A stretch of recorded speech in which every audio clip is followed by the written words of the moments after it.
Hello students, geographical division of earth crust and imperfection of geological records है।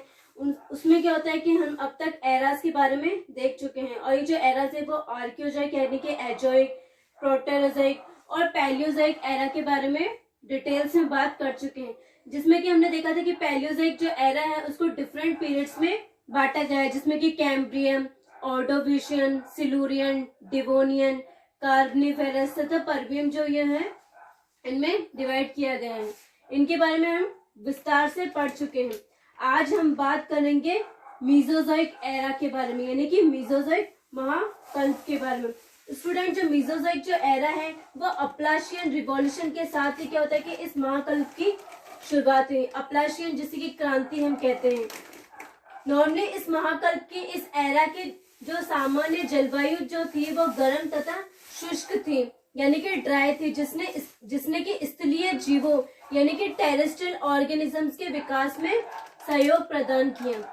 Normally student हम देखते हैं कि इस महाकल्प को रेप्टाइल्स का स्वर्णिम युग कहा जाता है, क्योंकि इसी काल में क्या हुआ कि विशालकाय यानी कि बड़े जो आकार वाले रेप्टाइल्स जैसे कि डायनासोर्स का डेवलपमेंट हुआ। सभी जो विशालकाय जो प्राणी थे वो एक ही वर्ग के थे। और नॉर्मली स्टूडेंट इसमें डायनासोर्स के अलावा जो सिफेलोपोड्स जो जंतु थे, जो ऑर्गेनिजम्स थे, एनिमल्स, उनका भी बहुत ज्यादा डेवलपमेंट हुआ। इसके अलावा यहाँ पे क्या होता है कि ओरिजिन ऑफ एवीज यानी कि जो पक्षी होते हैं, बर्ड्स, उनका उद्भव हुआ। और इसी के साथ मैमल्स क्लास के जितने भी जो ऑर्गेनिजम्स है उनका ओरिजिन हुआ, यानी कि मैमेलिया वर्ग के प्राणियों का उद्भव हुआ। नॉर्मली स्टूडेंट जो मीजोजोइक जो एरा है उसको 3 भागों में विभाजित किया गया है, 3 पीरियड, 3 कालों में, ट्राइएसिक, जुरासिक तथा क्रस्टेशियस। सबसे पहले हम बात करेंगे ट्राइएसिक के बारे में। तो नॉर्मली स्टूडेंट हम देखते हैं कि ट्राइएसिक कल्प का जो प्रारंभ है वो लगभग 225 मिलियन वर्ष पूर्व हुआ, और जो इसकी अवधि यानी कि जो ड्यूरेशन रहा वो 45 मिलियन ईयर्स तक रहा। देन हम बात करते हैं इसके भौगोलिक परिस्थिति यानी जियोलॉजिकल कंडीशंस के बारे में। अगर हम बात करें तो इस कल्प की जो जलवायु जो एयर थी, जो वेदर थी, वो गर्म तथा शुष्क थी, यानी कि हॉट एंड ड्राई थी। और इस कल्प में अधिकांश भूमि पर मरुस्थलीय पर्वत थे। जो भूमि थी उस पर मरुस्थलीय पर्वत प्रेजेंट थे। अगर हम इसके लाइफ की बात करें, जीवन की बात करें, तो ट्राइएसिक काल में जो जिम्नोस्पर्म जो पादप है, जो प्लांट्स है, उनकी बहुत ज्यादा, उनका नंबर जो है वो बहुत ज्यादा था, यानी कि बहुत ज्यादा आधिक्य था। और इस कल्प में क्या हुआ, जो एम्फीबियंस थे वो एक्सटिंक्ट हो गए, यानी कि विलुप्त हो गए। और इसी के साथ बड़े आकार वाले जैसे मराइन जो डायनासोर्स है, जैसे कि इक्तियोसोरस, प्लियोसोरस जैसे डायनासोर्स है, उनका विकास हुआ, डेवलपमेंट हुआ। इसके अलावा टेरासोरस नामक एक जो एयर में उड़ने वाला जो एक डायनासोर था, जो रेप्टाइल्स था, उसका भी विकास जो हुआ वो इसी काल में हुआ। और इस काल की ट्राइएसिक कल्प की जो सबसे महत्वपूर्ण जो विशेषता थी वो ये थी कि इसी काल में क्या हुआ कि अंडे देने वाले जो मैमल्स हैं उन प्राणियों का ओरिजिन हुआ, यानी कि सारे के सारे ओविपेरस जो मैमल्स हैं उनका विकास हुआ। और इसी के साथ ही लोबस्टर, टर्माइट्स का जो विकास हुआ वो इसी कल्प में हुआ। देन हम बात करते हैं जुरासिक काल में क्या हुआ कि इस कल्प का जो आरंभ है वो लगभग 180 मिलियन ईयर्स अगो पहले हुआ, और इसकी जो अवधि यानी कि जो ड्यूरेशन थी वो भी 45 मिलियन थी। अगर हम इसके जियोलॉजिकल कंडीशन की बात करें स्टूडेंट, भौगोलिक परिस्थितियों की, तो इस कल्प में क्या होता है कि जो जलवायु थी वो ट्राइएसिक कल्प की तुलना में कैसी थी, एकदम मृदुल थी। और जो जलवायु थी वो नम तथा ठंडी थी, यानी कि कोल्ड तथा मॉइस्ट थी। अगर हम प्लांट्स की बात करें, फ्लोरा की बात करें, तो वनस्पतियां जो थी वो बहुत ज्यादा सुविकसित थी, यानी कि बहुत ज्यादा डेवलपमेंट थी। और इसमें क्या हो कि रेनिंग की वजह से ही जो वनस्पतियां थी वो बहुत ज्यादा सुविकसित थी। इसके अलावा अधिकांश भूमि पर वन, दलदल, झीलें तथा नदियां थी। इसके अलावा पर्वत श्रृंखलाएं छोटी छोटी पहाड़ियों में बदल गई। और अगर हम इसके लाइफ की बात करें, जीवन की बात करें, तो स्टूडेंट इस कल्प में जो जिम्नोस्पर्म था उनका नंबर जो होता है वो बहुत ज्यादा अबंडेंट था, यानी कि इस काल में जिम्नोस्पर्म की जो संख्या थी वो बहुत ज्यादा देखी गई। और इसी के साथ एंजियोस्पर्म जो प्लांट्स है उनका ओरिजिन हुआ, उनका उद्भव हुआ। इसके अलावा प्राणियों में अगर हम लार्ज साइज के अगर डायनासोर्स की अगर हम बात करें तो उनका जो आधिक्य था, उनका जो अधिकार था वो एकदम चरम पर था, यानी कि क्लाइमेक्स था। यानी कि जुरासिक काल में इतने डायनासोर्स थे कि बहुत ज्यादा इनका जो नंबर था वो हद से ज्यादा बढ़ता गया। देन स्टूडेंट हम बात करते हैं इसके अलावा जल, थल तथा वायु में इन सब डायनासोर ही पाए गए थे। अगर हम जल की बात करें तो जल में इक्थियोसॉरस, थल पे डिप्लोकोकस, डिप्लोड्यूकस, इसके अलावा टेरासोरस जो कि एयर में पाया जाता था। तो इस प्रकार हम देख सकते हैं कि हर जगह सिर्फ डायनासोर ही प्रेजेंट थे। और इस कल्प में क्या हुआ कि जो बर्ड्स हैं, जो पक्षी हैं, उनका विकास हुआ। और इसी के साथ इनमें रेप्टिलियंस जो अदर्स थे जैसे कि लिजार्ड, क्रोकोडिलिस, इनका ओरिजिन हुआ। और इसी के साथ कुछ स्मॉल मैमल्स थे, छोटे स्तनधारी, उनका उद्भव, उनका ओरिजिन भी इसी कल्प में हुआ। देन हम बात करते हैं नेक्स्ट कल्प के नेक्स्ट पीरियड की, क्रस्टेशियस पीरियड। जो मेसोजोइक एरा का जो सबसे लास्ट का जो कल्प है वो क्रस्टेशियस है। और इसका जो ये जो है वो 1 से 35 मिलियन ईयर्स अगो पहले क्या हुआ, इसकी उत्पत्ति हुई। और अगर हम इसकी अवधि की बात करें तो इसमें क्या हुआ कि इस कल्प की जो अवधि थी वो 65 मिलियन ईयर थी, यानी कि वर्ष थी। देन हम इसके बारे में बात करते हैं जियोलॉजिकल कंडीशन, यानी कि भौगोलिक परिस्थितियों की। तो स्टूडेंट इस काल की जो जलवायु थी वो उष्ण तथा मृदुल थी। और इसी के साथ तटवर्ती जो भूभाग पर क्या हो कि दलदल फैले हुए थे। अगर हम इसके लाइफ की बात करें, जीवन की बात करें, तो स्टूडेंट नॉर्मली में क्या हुआ कि जो फ्लावरिंग जो प्लांट्स थे उनमें डाइवर्सिफिकेशन देखने को मिला, यानी कि जो उनका उद्भव हुआ वो इसी काल में हुआ, क्रस्टेशियस यानी मेसोजोइक एरा के क्रस्टेशियस में हुआ। और इसी के साथ क्या हुआ कि इस कल्प में घने जंगलों यानी कि डेंस फॉरेस्ट का विकास हुआ। और इसी के साथ मराइन जो एनिमल्स थे, समुद्री जो जंतु थे, जीव जंतु, उसमें शार्क, टर्टल और बहुत सारी ऑस्ट्रिकोथीज जो फिशेस थी, यानी कि जो अस्थिल मछलियां थी, उनका विकास हुआ। और इसके अलावा जो समुद्री जो सर्प थे जैसे कि स्नैक्स थे, मराइन स्नैक्स, उनका भी विकास हुआ। और इसी काल में क्या हुआ कि जो नए बर्ड्स थे, मॉडर्न जो नए पक्षी थे, उनका भी मॉडर्न जो बर्ड्स थे उनका ओरिजिन भी इसी काल में हुआ। और इसी काल में क्या हुआ कि स्टूडेंट जो स्तनधारी थे, वो स्तनधारी जो एनिमल्स थे वो छोटे तथा अपेक्षाकृत कम थे। और इसी के साथ मार्सुपियल्स तथा यूथेरियन जो मैमल्स से स्तनधारी थे, उन प्राणियों का ओरिजिन हुआ, उद्भव हुआ। नॉर्मली स्टूडेंट ये जो क्रस्टेशियस जो काल था वो डायनासोर्स के लिए क्या होता, अनफेवरेबल कंडीशंस के लिए था। यानी कि इस काल में क्या हुआ कि जो डायनासोर्स के लिए जो कंडीशन थी, फेवरेबल जो कंडीशन थी, वो अनफेवरेबल हो गई, जिसकी वजह से क्या हुआ कि इस कल्प की समाप्ति की और जो विशालकाय जो डायनासोर थे लार्ज साइज के, वो एक्सटिंक्ट हो गए, यानी कि विलुप्त हो गए थे।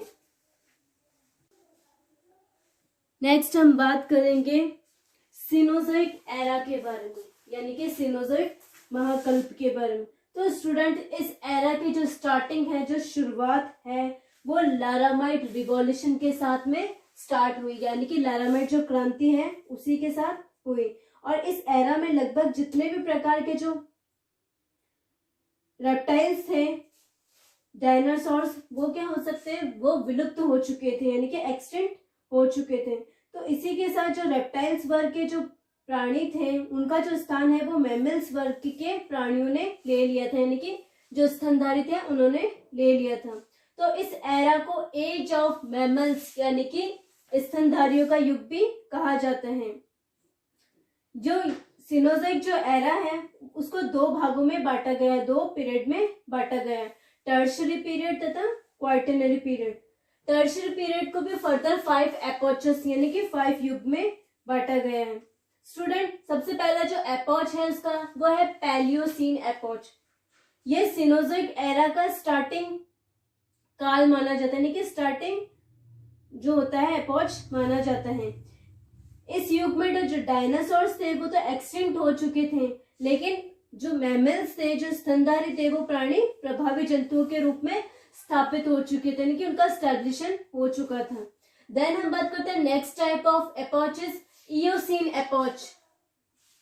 जो इयोसीन एपोच का मीनिंग क्या होता है कि आधुनिक जीवों का उदय, यानी कि ओरिजिन ऑफ मॉडर्न एनिमल्स। तो स्टूडेंट नॉर्मली इस एपोच की जो स्टार्टिंग है वो 70 मिलियन ईयर्स अगो पहले हुई थी, यानी कि 70 मिलियन वर्ष पूर्व, और जो इसकी अवधि थी, जो ड्यूरेशन था, वो 30 मिलियन वर्ष था। और इस युग में क्या हुआ कि जो मैमल्स थे, मैमल्स जो ऑर्गेनिजम्स थे, उनका विस्तार हुआ, यानी कि देन हम बात करते हैं इनके, अगर हम इयोसीन की, अगर हम जियोग्राफिकल कंडीशंस की बात करें, भौगोलिक परिस्थितियों की, तो स्टूडेंट इस युग में क्या हुआ कि इस कल्प की जो शुरुआत है वो लारामाइट क्रांति के दौरान हुई, और इसी क्रांति के दौरान, यानी कि रिवॉल्यूशन के दौरान उत्पन्न जो भूवैज्ञानिक जो चेंजेस थे, उनके परिणाम स्वरूप ये युग प्रकट हुआ। और इस एपोच में क्या हुआ कि जो नए माउंटेन्स थे, न्यू माउंटेन्स, उनका फॉर्मेशन होने के नए पर्वत, और इसी के साथ हिंद महासागर तथा अंध महासागर था, जो उनका जो ओशियंस थे, उनका विकास हुआ। इसी एपोच की जो जलवायु थी, जो वेदर थी, वो उष्ण कटिबंधीय थी, यानी कि ट्रॉपिकल थी। हालांकि जो उत्तरी अमेरिका में जो पर्वत जो श्रृंखलाएं थी, जो माउंटेन्स थी, वो ग्लेशियर से ढकी हुई थी। देन अगर हम इसके लाइफ की बात करें, इनके जीवन की बात करें, तो स्टूडेंट इनमें क्या हुआ कि इस युग में जो एंजियोस्पर्म थे, एंजियोस्पर्म जो प्लांट्स थे, वो बहुत ज्यादा पाए जाते थे, यानी कि बहुत ज्यादा अबंडेंटली पाए जाते थे।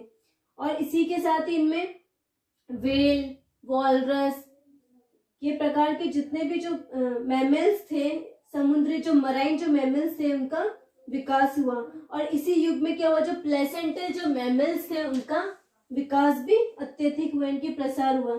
इसके अलावा आधुनिक जो मैमल्स थे, जो मॉडर्न मैमल्स थे, जिनमें कि और इसी के साथ ही मॉडर्न एवीज, मॉडर्न इंसेक्ट्स, इनका भी ओरिजिन हुआ। और इसी युग में, इसी एपोच में स्टूडेंट क्या हुआ कि जो प्राक बंदर जो थे, जो कि आदि जो बंदर थे और गिब्बन्स थे, वो भी दिखाई दिए गए, मतलब कि उनके भी अवशेष देखने को मिले, तो वो भी इसी काल में प्रकट हुए थे, यानी कि उनका ओरिजिन हुआ था।